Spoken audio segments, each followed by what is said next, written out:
Let's talk Fantasy Island. PG-13, hour and 49 minutes, adventure fantasy horror.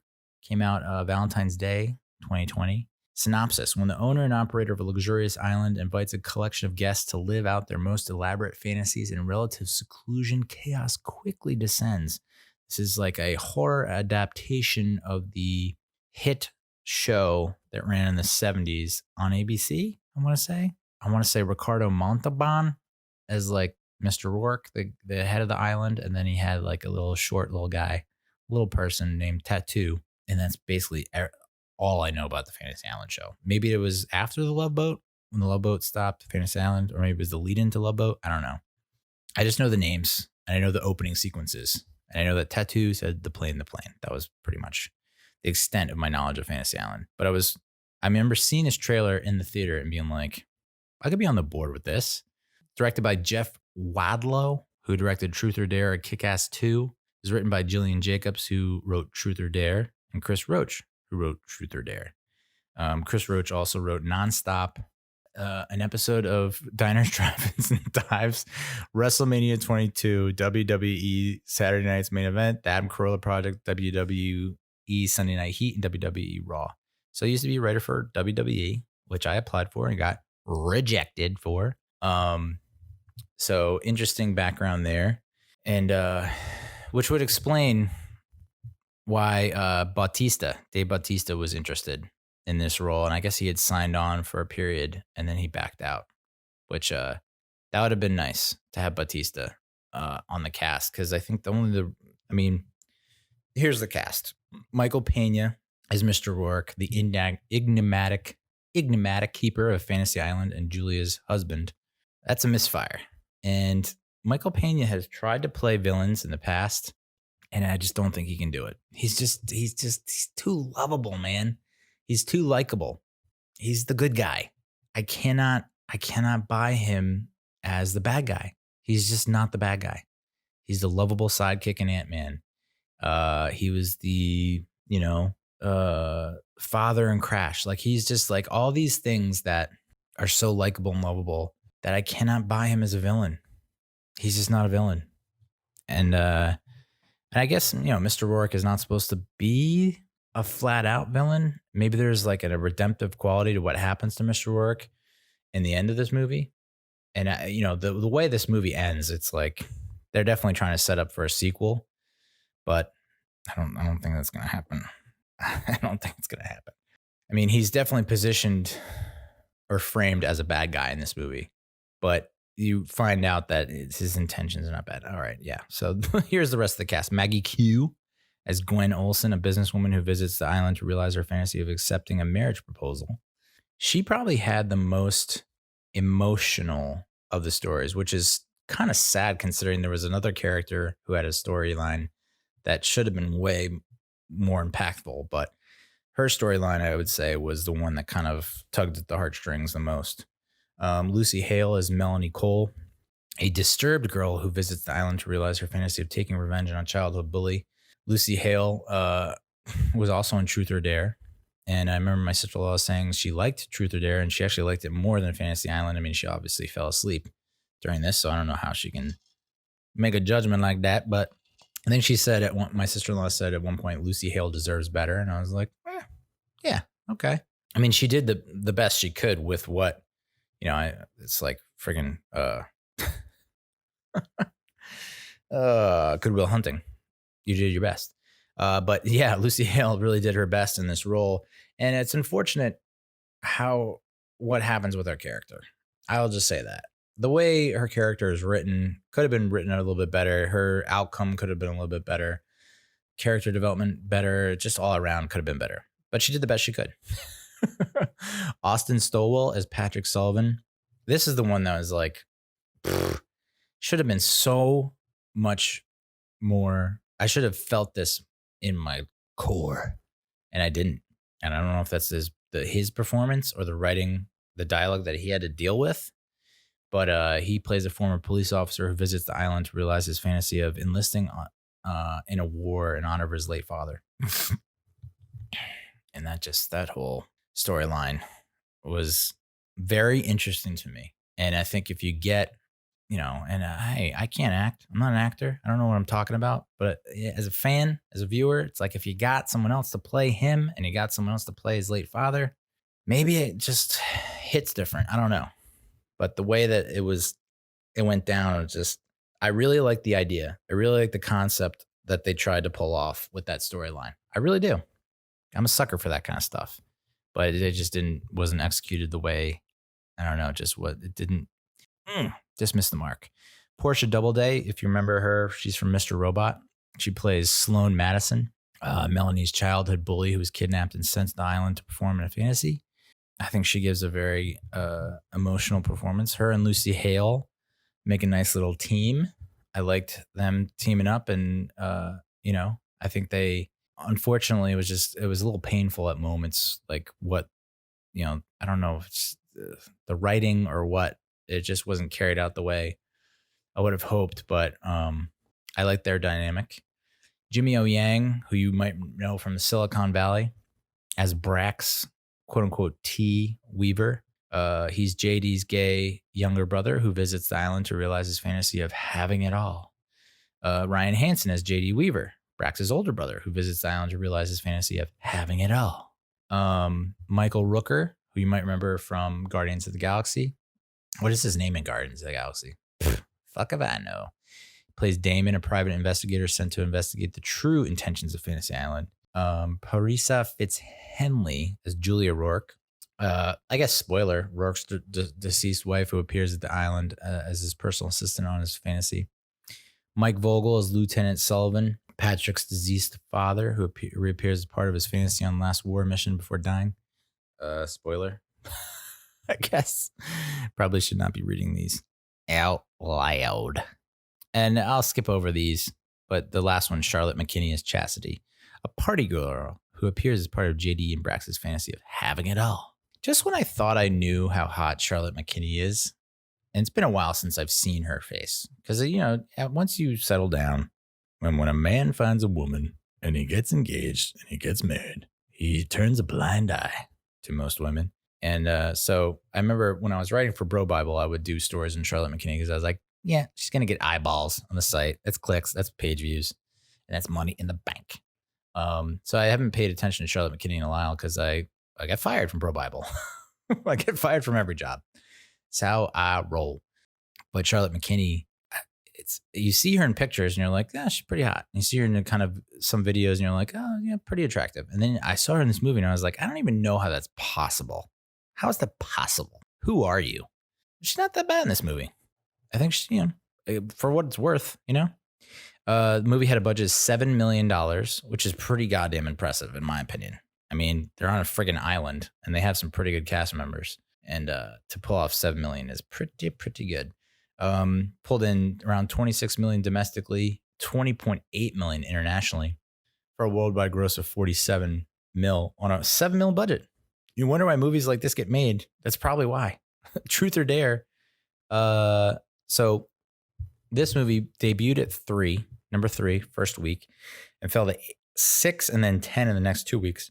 Truth or Dare had a budget of $3.5 million and made $95 million worldwide, which I would like to think that if this run it was a month before COVID hit. So it was in theaters for a month. So even though it was pretty much was dropping out of the top 10 in that first month, it probably had another month in it. I mean, it's not gonna double its take, but it probably would have got close to like 65, 70 maybe. So not as profitable as Truth or Dare, but still, dude, you're making a profit. So that's why they make those movies. And this falls under I don't want to see Truth or Dare because I saw the trailer and I was just like, no thanks. This is like, I know that's a CGI weird face, but it still bugs me out. And like the pencil to the eye, that will never not make me cringe. The pencil to the eye thing is just, God damn it. No, thank you.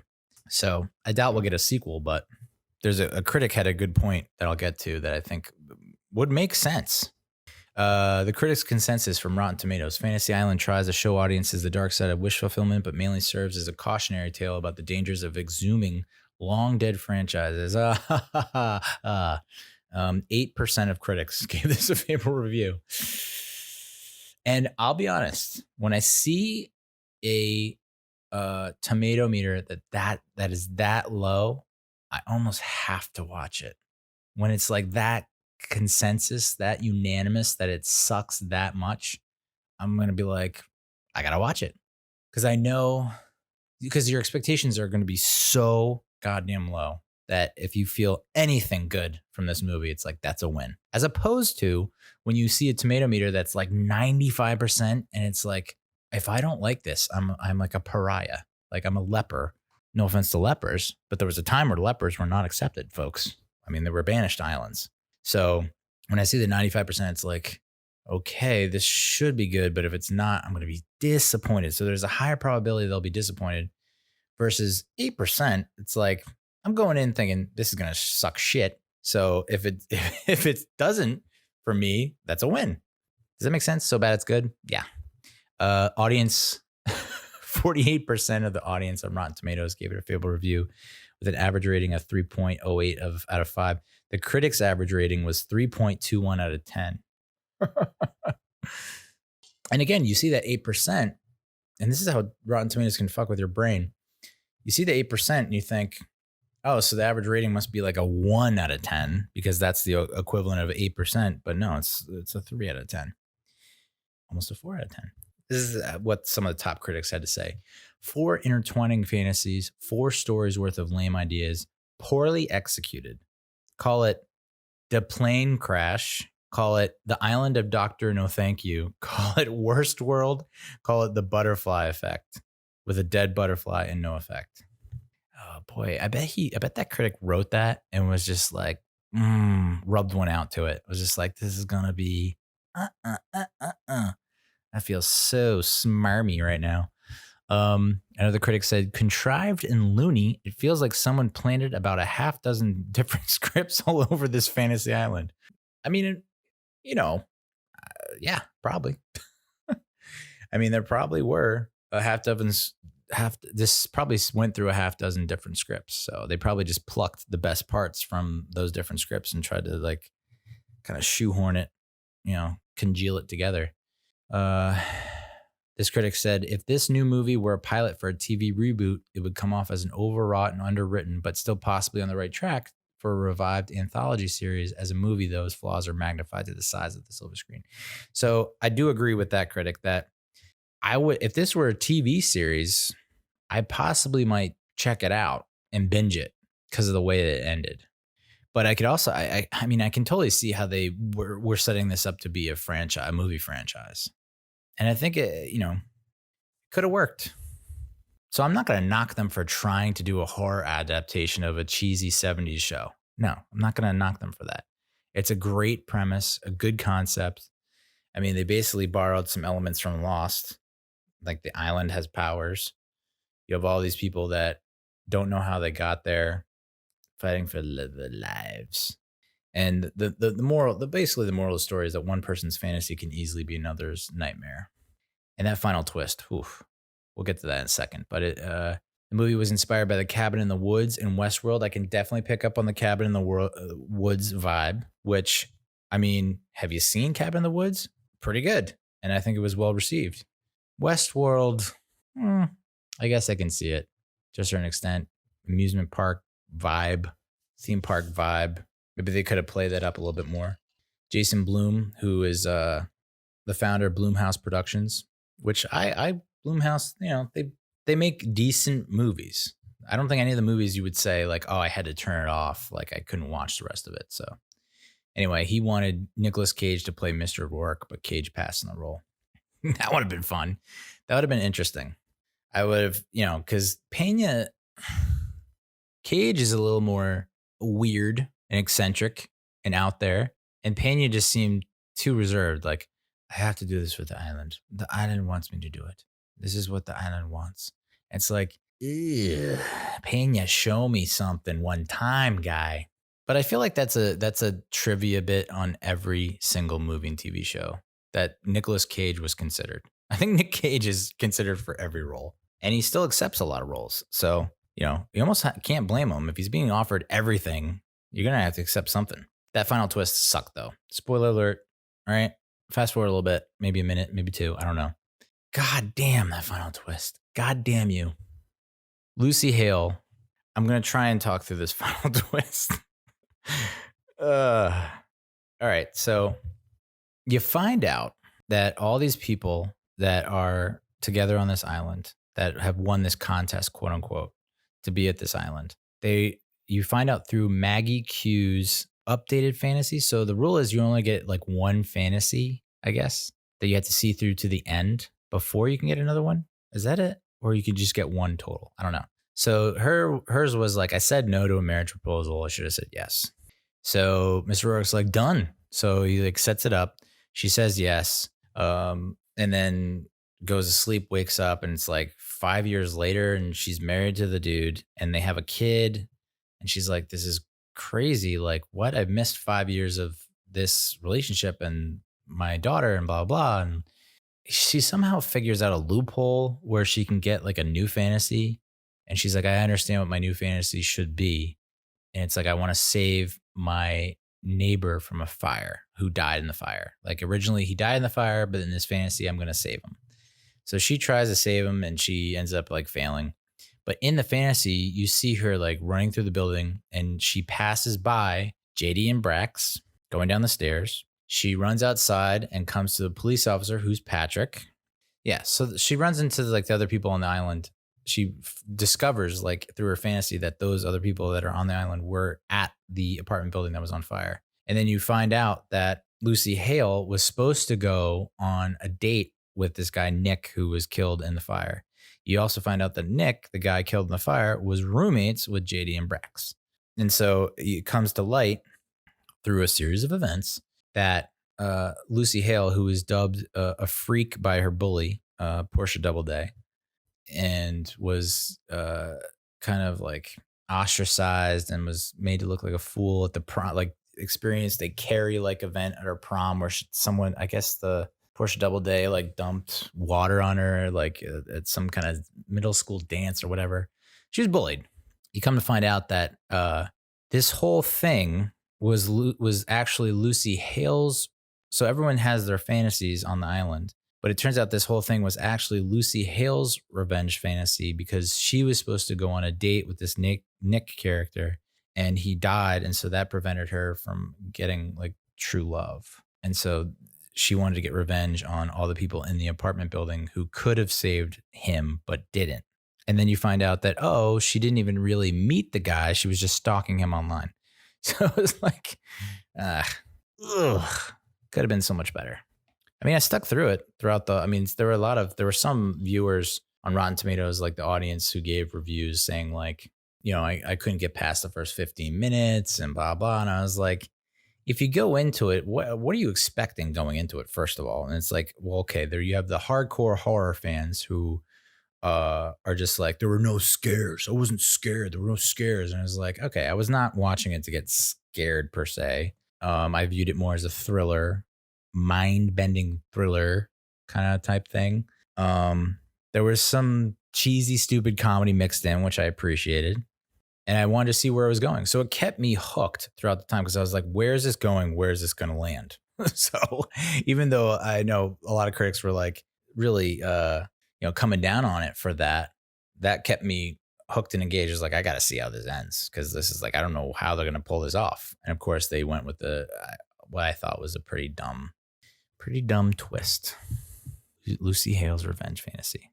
But then there was like the one final twist, which was like, oh, hey, so you actually technically never, you, the bully, you're on this island, you get a fantasy because you haven't had it yet. And she's like, well, I want Nick to be with Melanie, who's the Lucy Hale plays. And so Nick, who you've seen throughout the movie as like this burn fire victim or whatever, seen by each of the characters, like jumps, like it was Friday the 13th all over again. Like he jumps out of the pond, grabs Lucy Hale and brings her into the well, whatever the hell is with the fucking synopsis, that thing. But before she gets sucked under, she throws the grenade, and then Patrick jumps on the grenade, just like his dad jumped on the grenade. I don't know. It was enjoyable for me, at least. I don't know. I did a little AMA IRL at dinner the next night. It's like fire away all the questions.